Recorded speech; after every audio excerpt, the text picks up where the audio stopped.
Well, more on that bus that I scored like too cheap with nothing wrong with it. I went to that auction just looking to buy a minivan and a saw. I saw the picture of that bus on the internet, you know, on the website. I didn't pay any attention to it, it was just a bus. But it was an auction that was after dark. It was cold outside, so they were showing a slideshow of all the unusual large vehicles like motorhomes and trailers, boats, weird stuff.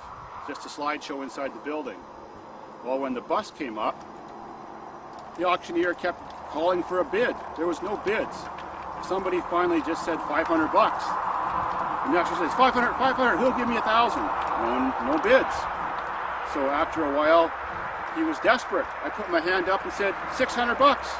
He said, sold. What the fuck? I got a bus? No idea. I just set it on a lark. I just looked and I said, 96? Turbo diesel? What could be wrong with it? Looks okay in the picture. How can you go wrong? So, just beginner's luck. I just have to be at the right place at the right time. And nobody wanted to buy a bus. Who's got a place to park one? Who's got a shop big enough to put one in the wintertime and work on it, like I do if you want to? That's the problem. I never drove a bus before. Hadn't been in one of those buses in over 30 years. I didn't have a clue. Didn't even know what it looked like till I went back 3 days later and saw it on Monday. Turned out it looked great. Beginner's luck again. So I don't really still know what I'm going to do with it. But what I'm learning is it's worth anywhere between $4,000 and $5,000 here, maybe even more. It doesn't have high kilometers. It's in great shape inside and out. Maybe if someone gives me a decent price for it, I'll sell it just the way it is. I gave it a whole look over today and I couldn't find anything wrong with it. I just don't get it. It's really well maintained. I feel really guilty if I was just going to destroy it and chop it up and do crazy things like we do at Dave's Farm. For something that looks like that, like, come on. What, if I get some money for it, like a lot more than I paid, well then I wouldn't feel guilty if I go out and buy another bus, like a shitty one that still drives, and then I can do anything I want. I'll feel okay.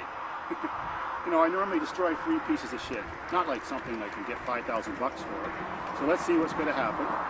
Who knows, I'll put it on an ad on the internet for free and see if there's any bites. If not, if it's still around here in the spring, then we'll have some fun with it. But I really don't think it's going to do Sky Hill, that's for sure.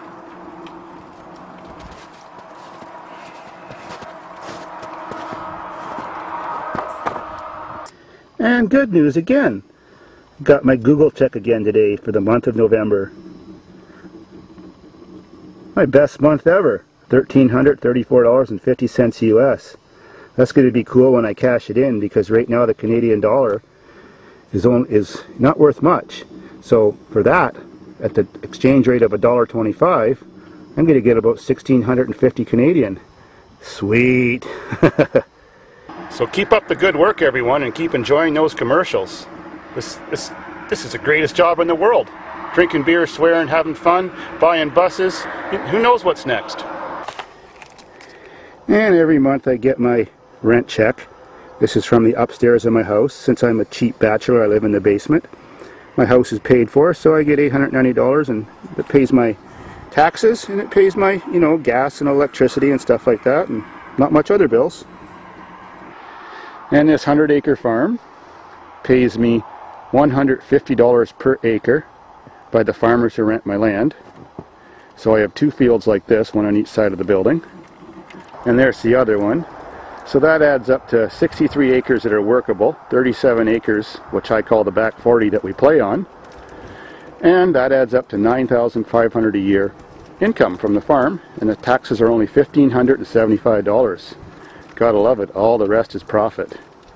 And by the way, I got contacted by a big Tokyo television station in Japan, and they're buying a redneck roller coaster video off me.